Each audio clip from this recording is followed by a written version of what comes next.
আল্লাহ রাব্বুল আলামিন আমাদেরকে আখিরি নবীর উম্মত বানাইছেন। কার উম্মত বানাইছেন বলেন? আখিরি নবীর উম্মত মানে আমাদের নবীজি।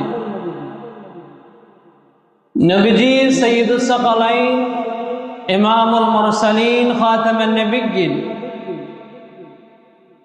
যিনি সৃষ্টি না হলে আল্লাহ পাক কোনো কিছুই সৃষ্টি করতেন না।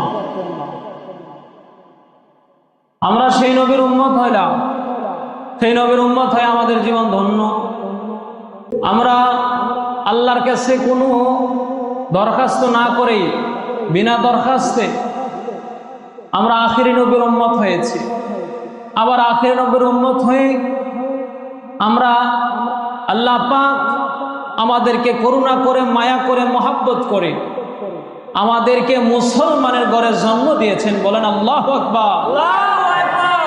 মুআজ্জাজ হাজিরিন, আমার আল্লাহ তাআলা আমাদের উপর করুণা করেছে, দয়া করেছেন বিদায়ী আমরা মুসলমানের ঘরে জন্ম হয়ে আবার আখিরি নবীর উম্মত হয়েছি। আল্লাহ পাক আমাদেরকে নেক আমলের পরিবেশে বসার মতো সুযোগ দিবেন। সেই জন্যই আল্লাহ সুবহানাহু ওয়া তাআলা আমাদেরকে আজকের এই পবিত্র জুমার মজলিসে আসার মতো, বসার মতো সেই তৌফিক দান করেছে।